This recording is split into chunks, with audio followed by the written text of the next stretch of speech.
mianatra eo tongotrao.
Ny gado natao Brésil no 20 febroary 2024 misionera iray i Frank Westphal. Ireny fa efa tonga tao Brésil tamin'ny alalan'ny taratasy nalefa tamin'ny seranatsambo Sainte Catherine 12 taona lasa ny afatra adventiste. Tany Wisconsin, États-Unis ny asan'ny Frank sy ny vadiny Marie. Niezakana natratra ireo vondron'olona amin'ny teny Allemand teny amin'izany toeran'izany i Frank. Avy eo dia nianatra tao amin'ny Battle Creek College izy ary nampianatra tao amin'ny Union College. Taorian'izay no namalinina ny son'Andriamanitra ho tonga misionera. Nanapa-kevitra ny andefa ny Frank ho any Amerika Atsimo ny conférence générale tamin'ny taona 490 ary izy no misionera voalohany nalefa tany. Ny volana aogositra 490 natongavany Frank sy ny vady aman-janany tao Buenos Aires, Argentine. Voatendry foloan'ny misiona atsimo atsinanana ao Amerika Atsimo i Frank izay ahitana ny Argentine, Uruguay, Paraguay ary Brésil. Sanandavy-taona i Frank fa avy hatrany izy dia niazo ho an'ny Crespo ao Argentine izay efa nisy vondron'ampino adventiste niandry azy. Nanampy tamin'ny fananganana anaty fiangonana adventiste voalohany tao Amerika Atsimo izy. Nifantoka tamin'ny Brésil indray i Frank. Ny 12 Jolay 490 dia nitety toerana maro tao Sao Paulo izy. Niaona tamina ankonana nalina izy ary nanokatra Sekoly Sabata zanany niaraka tamin'izy ireo. Nijanona tao Piracicaba izy, toerana nanaovan'ny batisan'ny Guilherme Stein Junior, membre natao batisa voalohany tao Brésil. Nikisaka tao Gaspar Alto indray izy ary nifanena tamina vondron'olona liana.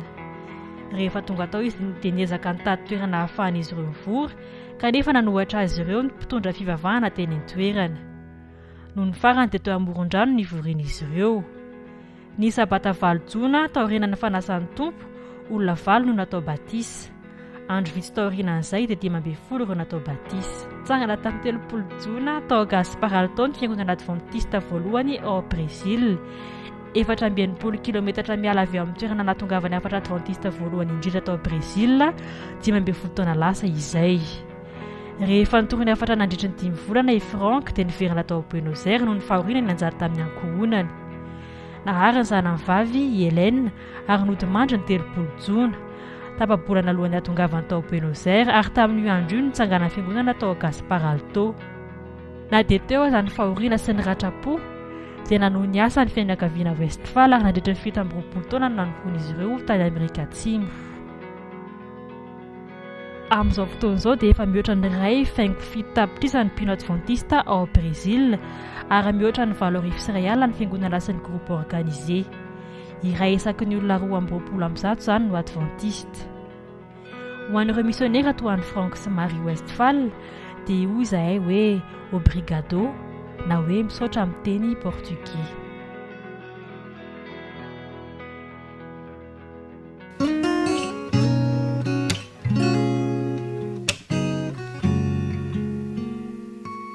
faly tafahoana amintsika indray rakizy amin'ity sabata fitsaharana ity. Mahafinaritra nge sabata fa fotoana izay arahantsika amin'Andriamanitra. Salama daholo ny zaza-minono dia salama ihany koa ny zaza-bodo dia andao sika hisaotra an'Andriamanitra hiaraka hivavaka sika aloha dia akambana ny tanana, ahondrika ny loha dia akipy ny maso. Jesosy zokinay misaotra no fitahiana sy fahasoavana izay omenao anay isan'andro. Dia misaotra ihany koa no ity sabata fitsaharana ity. Misaotra koa fa omenao fotoana izahay mba hianarana ny teninao. Mitenena Jehovah fa mihaino izay mpanomponao. Amin'ny anaran'i Jesosy, amen. Dia tadidinareo ny lesintsika tamin'ny heriny. Nanao safidy tsara. Izay ny afatra nampitaina tao. Androany indray isika dia jery lohahevitra vaovao mitondra ny lohateny hoe ilay nofin'ny mpanjaka. Efa nanofy daholo ny ankizy eny ary. Dia neny mpanjaka natahotra be izy rehefa nanofy. Ny afatra ampitaina amintsika ankizy dia izao hoe isika rehefa milaza tantara momba an'Andriamanitra amin'ny namantsika dia midera an'Andriamanitra ihany koa. Ny afatra izay atao tsy anjery dia ao amin'ny asan'ny apôstôly 2:20. Mivaky toy izao amin'ny anaran'i Jesosy, anambara ny filazantsara ny fahasoavan'Andriamanitra ao. Atao tsy anjery izay anambara ny filazantsara ny fahasoavan'Andriamanitra ao. Bravo! Dia mipetraka tsara indray manao safidy tsara, endry tsara, fanaraka ny tantara izany sika izao.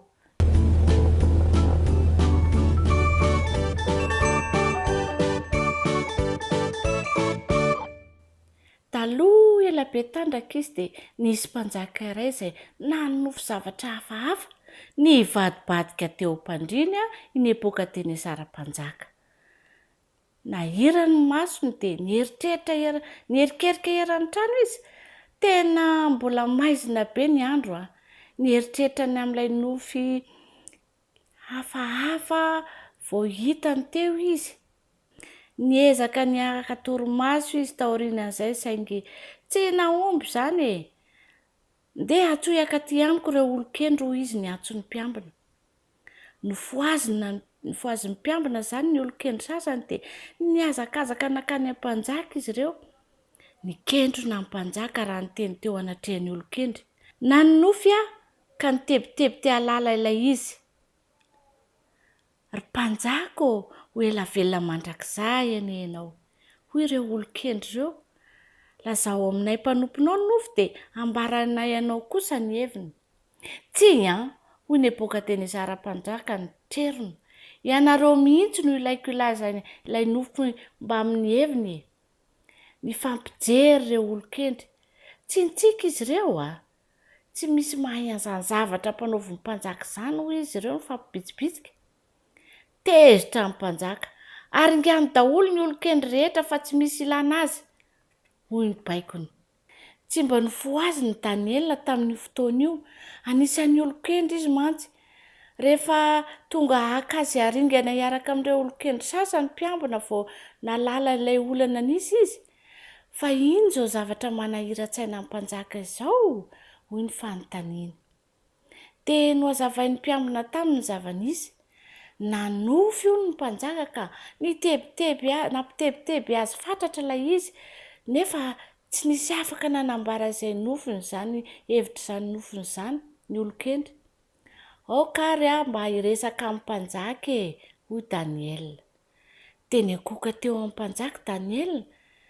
Dia hoy izy taminy hoe omeo fotoana kely tompoko. Hoy ny fangatahany izay nataony tamin'ny mpanajana tanteraka. Hivavaka amin'Andriamanitra aloha ary hangataka aminy mba ilaza amiko ny nofy sy ny heviny. Niketrona mpanjaka raha nandresy izany nefa nanaiky ihany izy. Lasa Daniela niazakazaka nakany amin'izy ireo lahy namany dia niara-nivavaka izy ireo. Nangataka tamin'Andriamanitra mba aneho amin'ny Daniela ny zava-miafina. Ny alina iny ihany dia nambaran'Andriamanitra tamin'ny Daniela ny nofin'ny mpanjaka. no maraina dia niverina teo amin'ny boaka teny zara mpanjaka Daniel. Afaka milaza amiko ny nofo sy ny heviny ve ianao ry Daniel? Hoy ny fanontanian'ny mpanjaka. Tsia tompoko, hoy ny navaly ny teniny. Tsy afaka anao izany fa misy ilay Andriamanitra any an-danitra izay mahay ny zavatra miafina dia nanambarany Daniel amin'ny mpanjaka ny nofony arak'izay hitan'ny mpanjaka marina sy ny hevitra raiketin'izany nofo izany. Tena izay mihitsy ilay nofoko hoy ny Nebokadinezara mpanjaka. Fantatr'izao fa lehibe indrindra amin'ny Andriamanitra rehetra ny Andriamanitra ao ry Daniel. Dia nanandratra ny Daniel ho mpife teo amin'ny fanjakany ny mpanjaka Nebokadinezara. Izy no natao lehiben'ireo olon-kendry rehetra tao Babilôna.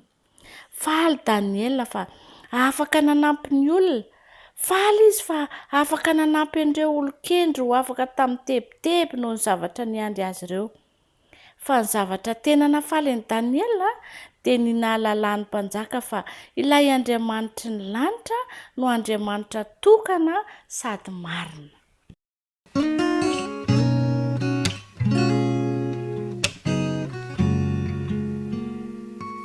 Amin'ny fofenarafona indray izy namako no iarako aminareo amin'ity sabata ity no fahasoavan'i Jesosy ny omba antsika tsirairay avy iaraka amin'ny herinetiny lohahevitra fahaenina indray ary isika izay manao hoe mitaratra ny endrik'Andriamanitra, mitaratra ny endrik'Andriamanitra. Ny tsy anjery dia ny rahantsika nahita tao amin'ny Genesis 1:7-20 ary Andriamanitra nahary ny olona tahaka ny endriny lahy sy vavy no namoronany azy. Andao inga averiny ary Andriamanitra nahary ny olona tahaka ny endriny lahy sy vavy no namoronany azy. Genesis 1:7-20.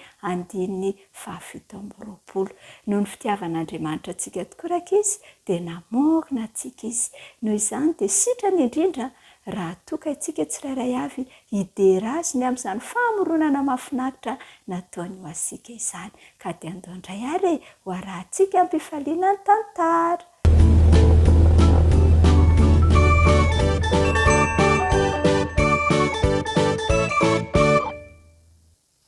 Somokotra tokoa rakizy Andriamanitra nandritry ny nemana. Namorona tontolo iray mahafinaritra. Andro fahaenina tamin'izay fotoana izay ary efa vita ny ange ny famoronana ny biby rehetra.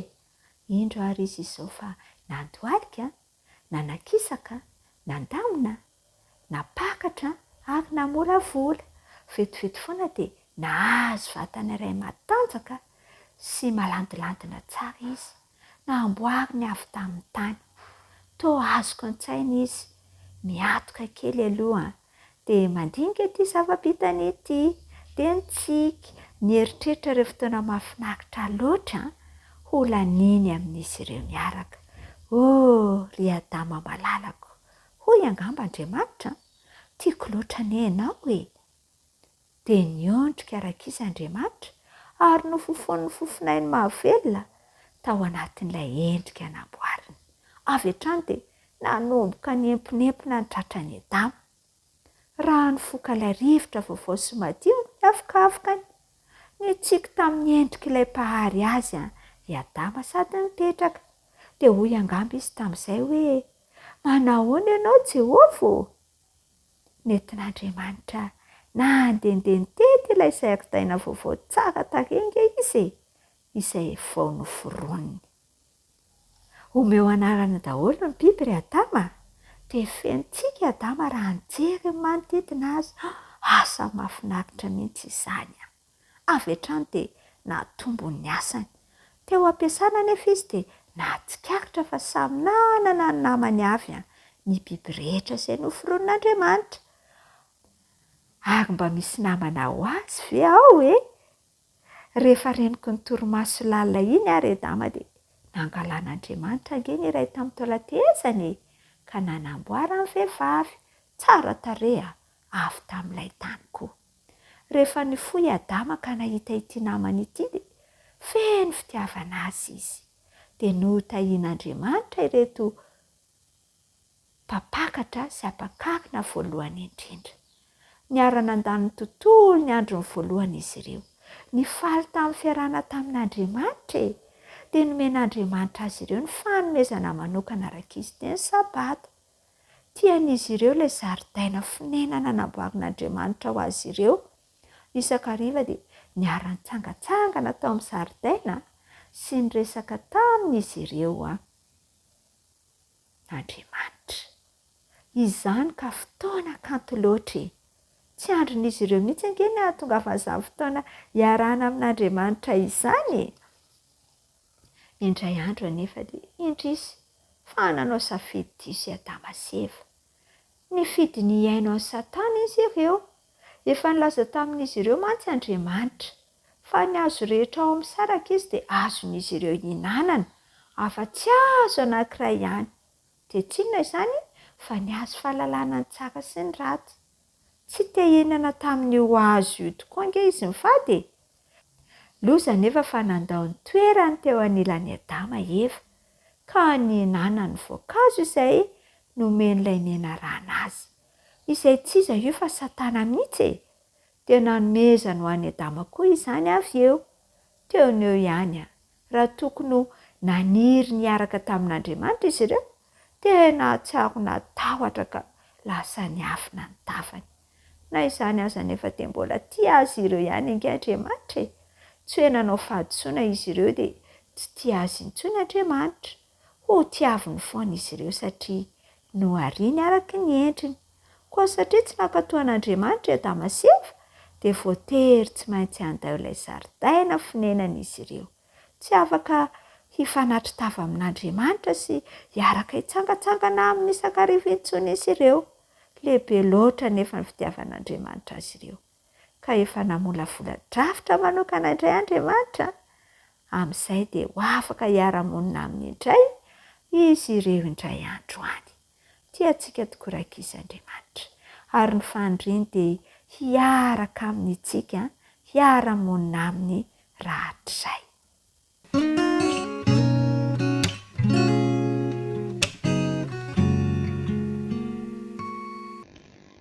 Faly miaraba ny tanora mantanty rehetra indray natratra ny sabata miaraba ny zoky sy ny zandry rehetra ihany koa ny ray aman-dreny.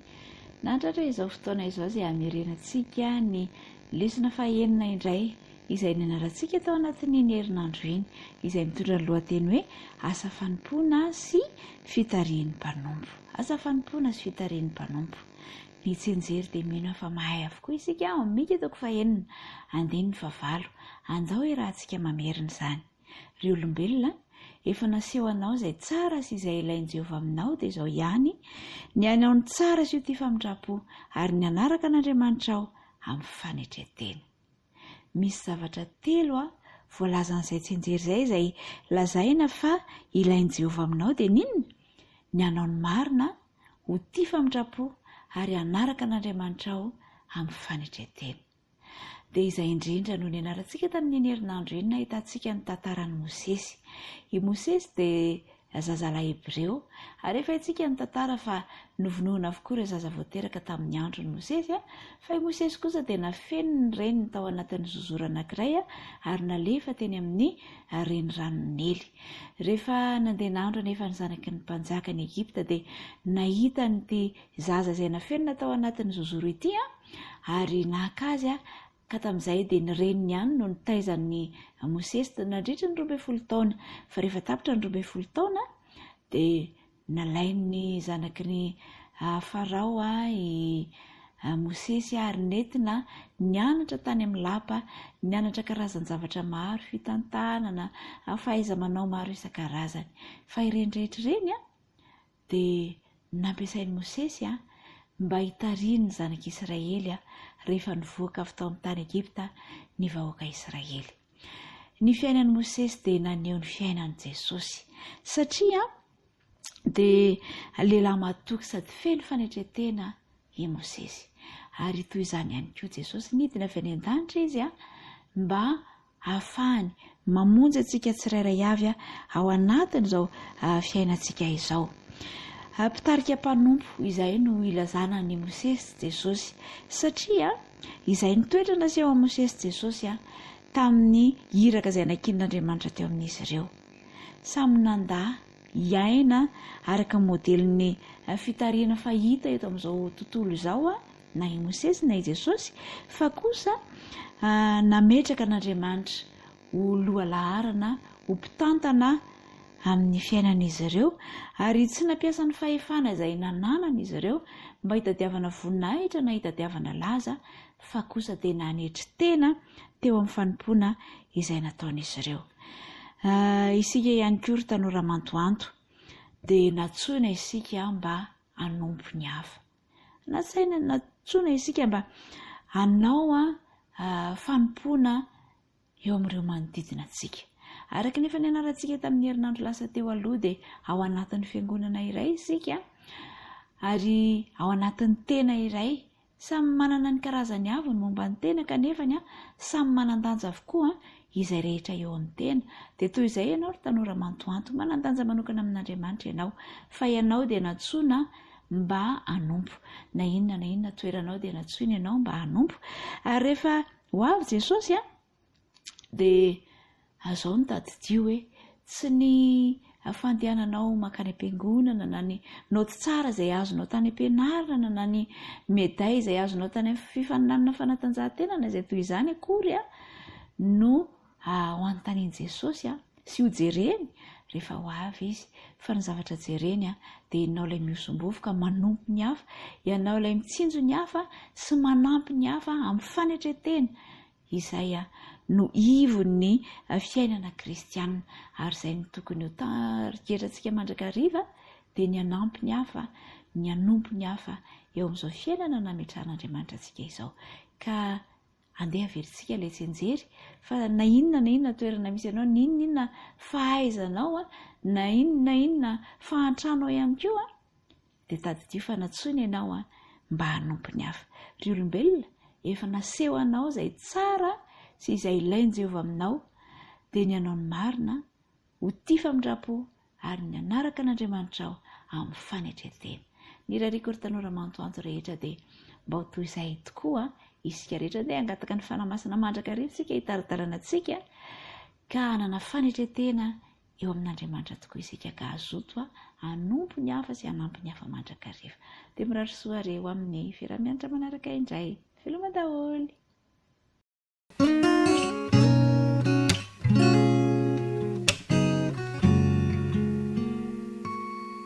Dia misaorantsika manaraka tsy tapaka ny radiozisy sy izao fandarana izao.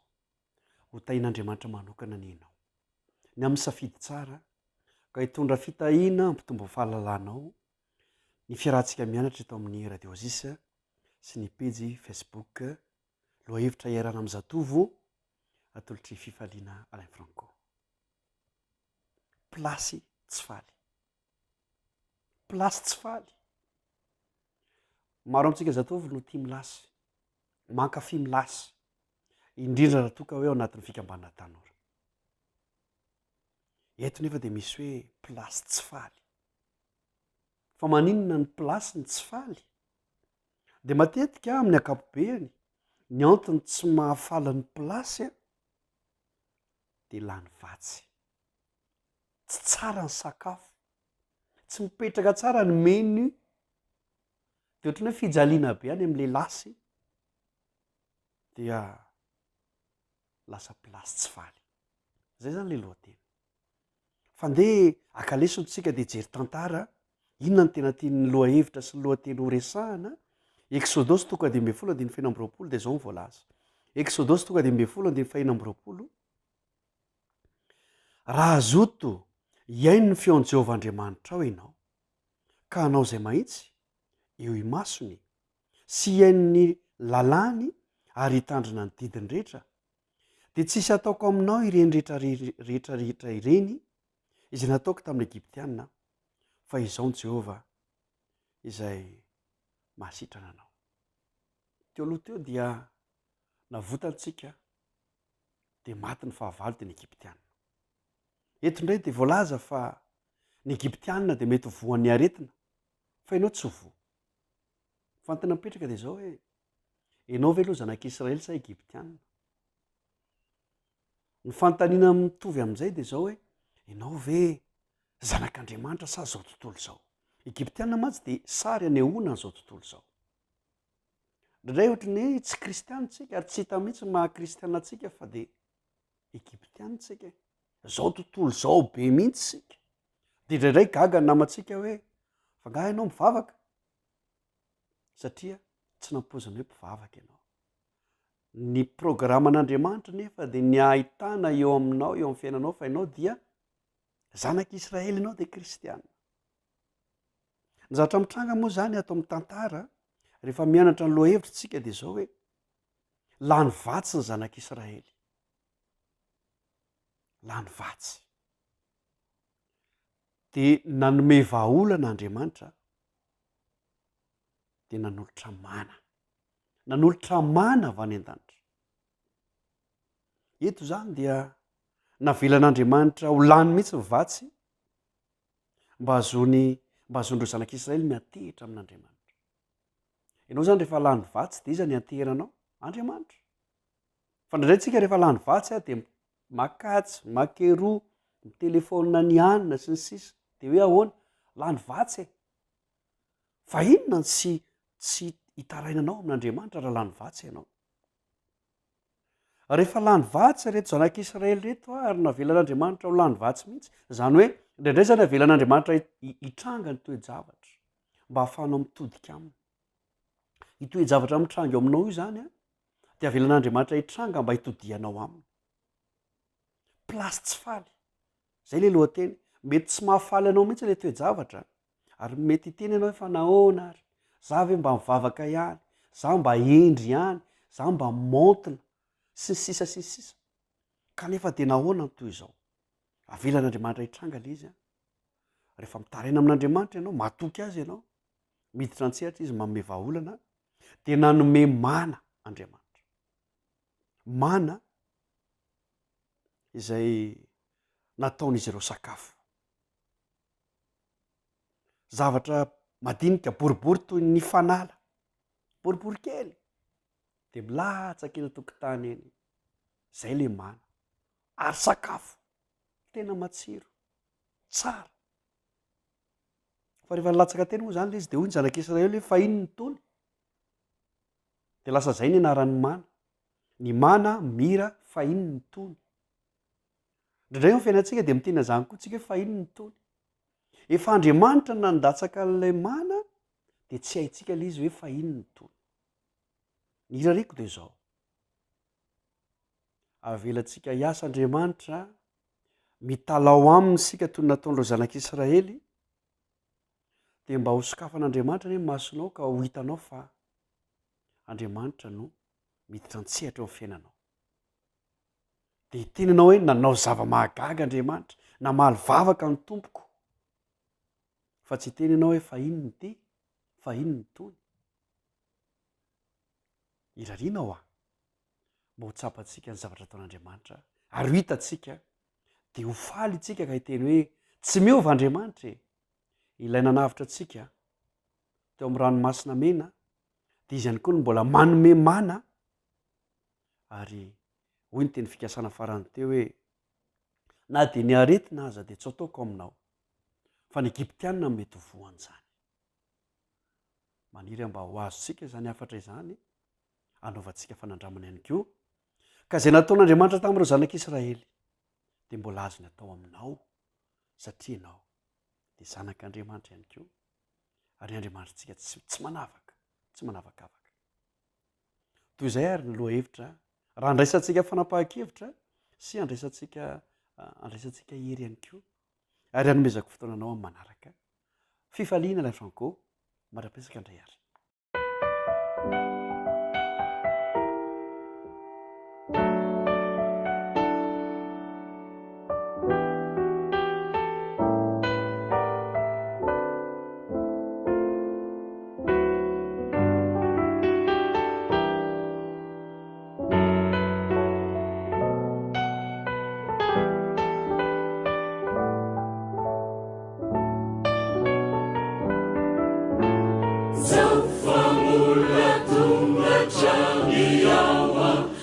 Finalfemmanambitambi, miansueavi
falymiaravantsika tratra ity fotoana mahafinaritra zay ionantsika amerenana ny lesona ny sekoly sabata lesona fahenina mitondra ny lohateny hoe ny ora fitsarana ny ora fitsarana tao amin'ny valan-javaboary anankiray antsoina hoe Yellowstone any États-Unis dia indray mandeha dia nirehatra ny dedadeda ny afo ary araka ny fitantaran'ny gazety boky anankiray National Geographic dia tao aorian'izany fotoana izany dia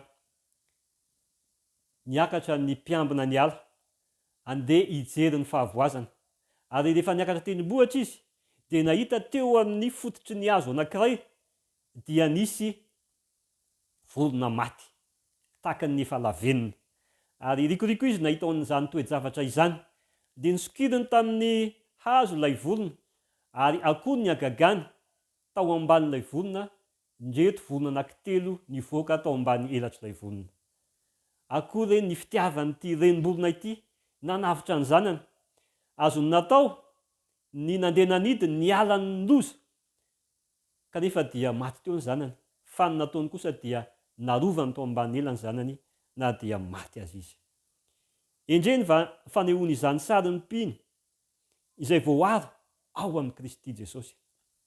Jesosy Kristy tokoa mantsy dia nandevina azy tao Kalvari ny afo ny fitsaran'Andriamanitra ka irehetra eo amin'ny Kristy dia voaaro mandrakizay eo ambany elany no tsaraina tahaka ny mpanota voaheloka Kristy teo amin'ny hazo fijaliana mba hahatonga atsika ho maro ny fanjakana any an-danitra. Notsaraina toy ny mpanao heloka behivavy izy mba anafarana atsika amin'ny afo mandravan'ny fahaverezana mandrakizay. Amin'ny heviny ankolaka sy ara-pakiteny izany. Andeha raha anondrika alohantsika hivavaka isika, raha andinika aloha hevitra sarobidy dia mitondra aloha teny hoe ny ora fitsarana.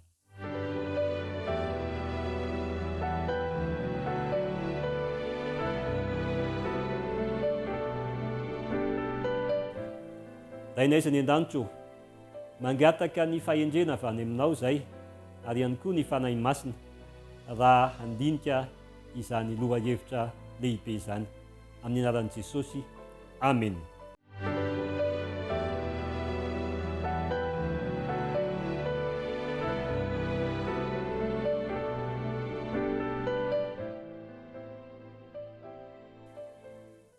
Ny fanadiovana ny fitoerana masina. Araka ny voalaza ao amin'ny apokalipsy dia nisy anjely milaza amin'ny feo mahery, 7:7 manao hoe, anaran'i Jesosy, matahorana Andriamanitra ka ome voninahitra izy fa efa tonga ny andro fitsarana. Milaza ny fahatongavan'ny andro fitsarana izany afatra izany. Teny fanontaniana dia hoe rovina. Ny Daniela dia bokin'ny Daniela dia nanome fahitana izany mpaminany izany tamin'ny alalan'ny anjely Gabriel, izay nilaza tamin'ny Daniela hoe, aroa izy tamiko 320 andro ano ny afaka izany, dia amin'izay vao diovina ny fitoerana masina. Fanadiovana ny fitoerana masina. Izay no fahitana hitan'ny mpaminany Daniela. Ary tao anatin'izany fahitana izany dia ilay fanadiovana ny fitoerana masina dia takany satria fantatsika fa izany fitoerana masina izany dia efa nisy teto tany tamin'ny andron'ny taberna-kely, ary ny fanao tamin'izany dia isan-taona dia tsy maintsy diovina izany fitoerana masina izany, ary amin'izay dia no fotoam-pitsarana lehibe. Dia tonga ihany koa ny anjely de Gabriel ny mbola nilaza ao amin'ny Daniela 7:20 manao hoe, ry Daniolo, avy anazava sainanao aho mikasika ny faminaniana 320 andro. Satria tao anatin'izany faminaniana miezinezina izany dia nandraiky narary sy torana i Daniela. Zava-dehibe ny fifandraisan'ny ao amin'ny Daniela 7:20, Daniela 7:7 azafady ka hatramin'ny 7:20 sy ny fitsarana. Satria ny Romanina 5:10 dia milaza fa Andriamanitra nampiseho ny fitiavany antsika fa fony mbola mpanota isika dia maty hamonjy asika i Kristy. Tsy maintsy andalo fitsarana ny olombelona tsirairay, ary i Kristy no manafaka atsika ao amin'ny fitsarana tamin'ny alalan'ny sorona nataony teo Kalvari. Raha manaiky azy tsika, mandray azy tompo sy mpamonjy, mandray azy mpisolo vava, mankatoa azy eo ambany fahasoavany dia ho afaka amin'izany fitsarana izany. Ny 320 andro izay faminaniana hitan'ny mpaminany Daniela no ndeha hojerentsika, ary i anjely Gabriel no nanome sombony ny ampahany voalohany ny fanazavana izany 320 andro izany. Dia voalohany aloha dia nazavaina fa ao anatin'izany dia misy ny fanjakana mediana sy persiana izay naseho tamin'ny alalan'ny ondrilahy. Manaraka an'izay ny fanjakana Grisia izay naseho tamin'ny alalan'ny osilahy. Ireo fanjakana moa dia nanjaka maneran-tany. Manarak'izay dia ny fanjakana Roma izay naseho tamin'ny alalan'ny tandroka kely, fempotoana ara-politika sy ara-pivavahana izay nanjerana ao amin'ny tany ny fahamarinana sy ny salovanana ny fanompoana nataon'i Kristy any an-danitra. Ny fanadiovana fitoerana masina ao amin'ny Daniela 7:20 ny toetra zavatra farany tampony ao amin'io toko io. Izany hoe mazava ny ampahany voalohany ny amin'ilay daty 320 andro, fa ny ampahany faharoa kosa izany dia tsy nahazavaina momba an'izay.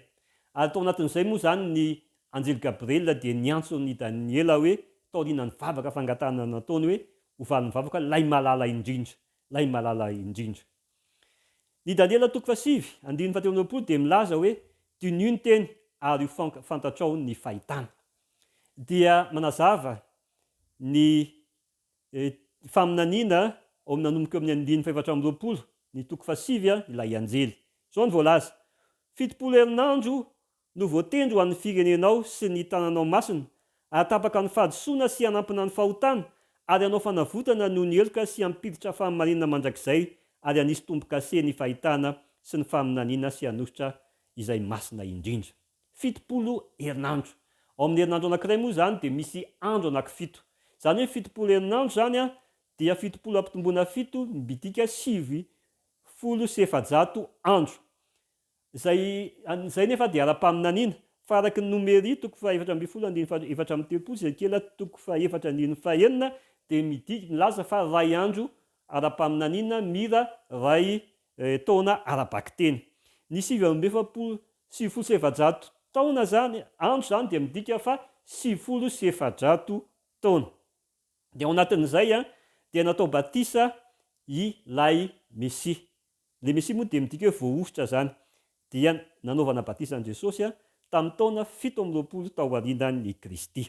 Araky ny voalaza ao amin'ny Matio toko 7:20 Ny toy ihany ny fanazavana eo amin'ny 1:20 izay milaza fa hoe: koa aoka ho fantatrao sy ho azonao fa hatramin'ny ivoan'ny didy anaovana sy hanamboarana ny Jerusalema ka hatramin'ny Mesia andrina dia ho 7 herinandro sy 12 herinandro.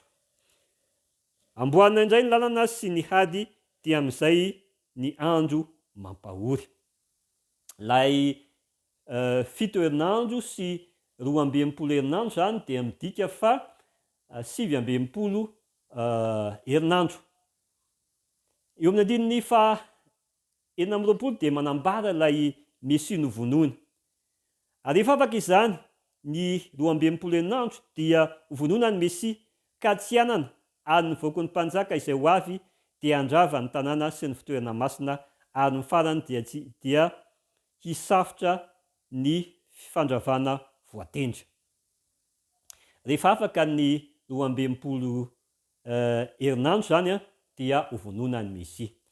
Miampy ao anatin'le 12 ampina 7 zany 7 dia ao anelan'izay zany no lay herinandro farany zany no namonoana an' Jesosy. Teo anelan'ny taona fa 7 sy ny 430 tao aorianan'i Jesosy no nombonan' Jesosy teo amin'ny hazo fijaliana. Ny Romana toko 5:9 dia hoe: fa Andriamanitra nampiseho ny fitiavany antsika fa fony mbola mpanota isika dia maty hamonjy antsika i Kristy. Teo amin'ny lay herinandro farany zany izay 7 taona teo taony anelan'ny taona 7 sy 430 nahafatesan'i Jesosy hamonjy ny taranak'olombelona vokatry ny fahotana. Ny 7 dia mbola manazava izany amin'ny alan'i Jesosy, ary andorona fanekena ho herinandro amin'ny maro izy, ary ampitsahatra ny fanatitra ratra-drà sy ny fanatitra hafa hatramin'ny atsasaky ny herinandro, ary amin'ny elatry ny fahavetavetana no ny avian'ny mpandrava hatramin'ny fahafonganana voatendry izay ahidina amin'ny mpandrava. Io zany le ambara hoe eo amin'ny antsasaky ny herinandro zany, teo amin'ny taona 30 ka amin'ny 30 teo zany izay nahafatesan'i Jesosy teo amin'ny hazo fijaliana. Ny Marka toko 10:30 dia milaza fa ary ny efitra lamba tao amin'ny 30 dia tritra ny zara roa hatrany ambony ka hatrany ambany. Tamin'ny fotoana izay nanombonana an' Jesosy teo amin'ny hazo fijaliana dia nitritra ny zara roa ny efitra lamba. Nidika izay fa mitsahatra ny fanatitra ara-tandindona izay naseho tamin'ny alalan'ny biby tamin'ny fanadiovana ny fitoerana masina tamin'ny andron'ny tabernakely, andron'ny Jiosy. Fa Kristy no efa maty namonjy ny olombelona. Ny taona 470 nanomboka aiza io vanim-potoana io. Izay no hodinitsika farany sy ny anjara toeranantsika, inona ny tokony ataontsika ao anatin'izao vanim-potoana fitsarana izao. Ny Ezra toko 7:17 sy ny 7:20 dia voalaza tao anatin'ny fanjakana Mediana sy Persiana dia namoaka didy i Artaxerxes mba hiverenan'ny Jiosy any Jerosalema, ary koa mba hananganana indray ny tenipolon'i Jerosalema izay rava. Tamin'ny taona 750 zany no nisy izay vanim-potoana izay. Dia nanomboka teo zany talohan'i Kristy 7 taona talohan'i Kristy no nanomboka lay faminaniana 310 andro izay misy ampahany voalohany aloha zany dia ny 700 taona to de ataoko taona lay izy satria efa arabaky tenitsika zany zao. Ireo 700 taona voalohany amin'ny faminaniana momba ny 310 taona dia natokana ho an'ny firenena Jiosy fahiny sy ny fiaviany Mesia. Nanomboka zany tamin'ny 7 zany ka nifarana tamin'ny taona 430 taonan'i Kristy izay nanombona natonga ny Stefana ho matiora. Teo zany no an'ny Jiosy. Ny ampahan'ny faharoa dia mahakasika ny vahoaka an'Andriamanitra na ny Jiosy na ny Jentilisa. Dia ny ambiny zany 310 analana 700 dia 790. Nanomboka teo amin'ny taona 430 ka hatramin'ny 470 izany hoe tamin'ny taona 470 zany no nanomboka ny fitsarana ataon'i Jesosy Kristy ao amin'ny fitoerana masina indrindra. Asika zao efa ao anatin'ny 320 ao anatin'ny vanim-potoana fitsarana any an-danitra izy. Inona no lesona tokony atao raisitsika zany hoe sika miaino anatin'ny vanim-potoana fitsarana izany. Eo anatrehan'ny fanadiovana na famerenana amin'ny laona ny fahamarinana momba ny fitoerana masina ny fitsarana lanitra amin'ny andro farany dia mandefa antso farany amin'ny taranak'olombelona rehetra Andriamanitra. Antso zany no ataon'Andriamanitra amintsika amin'izao ho an'ny vahoaka maneran-tany ho anao ho an'ny ankonanao ho antsika rehetra hoe matahorana Andriamanitra ka ome voninahitra izy fa tonga ny andro fitsarana. Fotoana izay tokony atahorana an'Andriamanitra sy hanomezam-boninahitra anazy izao satria ao anatin'ny fitsarana izy ireo. Mba hamalina izy ireo ny fitiavany sy ny aneken'ny fahasoavany feno fankatoavana sy araka an'Andriamanitra. Tia antsika Andriamanitra, tia ny ho afaka ho amin'ny fitsarana isika ary nomeny antsika Jesosy ary raha mandray Jesosy zany isika dia natolo maimaim-poana ho antsika izany famonjena izany. Tsara ny mahafantatra satria fa ny zavatra natao fahiny tao anatin'izany vanim-potoana fitsarana izany araka voalaza ao amin'ny Levitikos 2:12 sy ny Levitikos 2:20 dia nasaina nampahory ny tena ny Israelita ny toloko ny vavaka nandiny tena nanetry tena ary amin'ny teny anglisy hoe deny izany hoe nandany tenany ny bebaka hoe mba ho voafaka amin'ity fitsarana ity. Niaiky ny fahotana sy ny bebaka ary nankatakana amin'Andriamanitra mba hanadio azy tahaka nanadiovan'ny mpisorona be ny fitoerana masina. Satria tamin'izany vanim-potoana izany raha toa ka tsy afaka ao amin'ny fitsarana ny zanak'Israely dia fongorona tsy ao anatin'ny firenena. Ary ao anatin'izany koa tsika ao anatin'ny vanim-potoana ny fitsarana ny lanitra Kristy ao amin'ny fitoerana masina. Ny tokony ataontsika zany zao dia miory, mibanjina an'i Kristy, miala amin'ny faharazanan-dratsy rehetra, miverina ao amin'Andriamanitra, miankohaka aminy amin'ny tena fiankohana marina. Koa miantso anao Jesosy amin'ity anio ity. Inganefa ho vahoaka ny fitsarana isika, handray ny fitiavan'i Jesosy Kristy izay nanao sorona ny ainy ary ho afaka handray azo mpisolo vava, ho afaka amin'ny raha andalo anatrehan'ny lanitra ny anarantsika amin'izany fitsarana izany. Andehantsika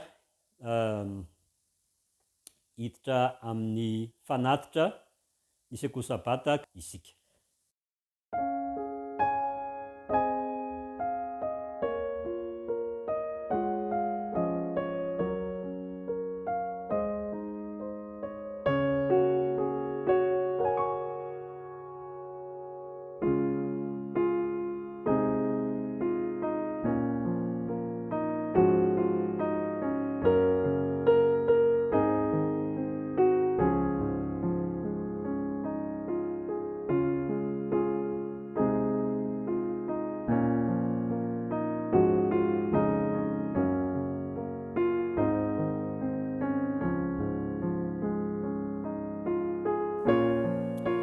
Rainay izay ny an-danitro, misaotra anao izahay no ny lesona sarobidy izay nomenao anay indray tamin'ity anio ity. Ao anatin'ny vanim-potoana fitsarana tokoa izao tontolo izao. Aoka ho tafalatsaka ao an-tsainay izany. Ary mivavaka izahay Tompo mba andray anao tompo sy mpamonjy, andray ny fitiavanao sy ny fahasoavanao, andray anao mpisolo vava ao anatin'izany fitsarana izany, ka anisanao mpandova ilay fiainana mandrakizay. Ny fanatitra sekoly sabata ihany koa dia inganenao mba hita manokana izany ambanisoana ny asanao amin'ny anaran'i Jesosy. Amen.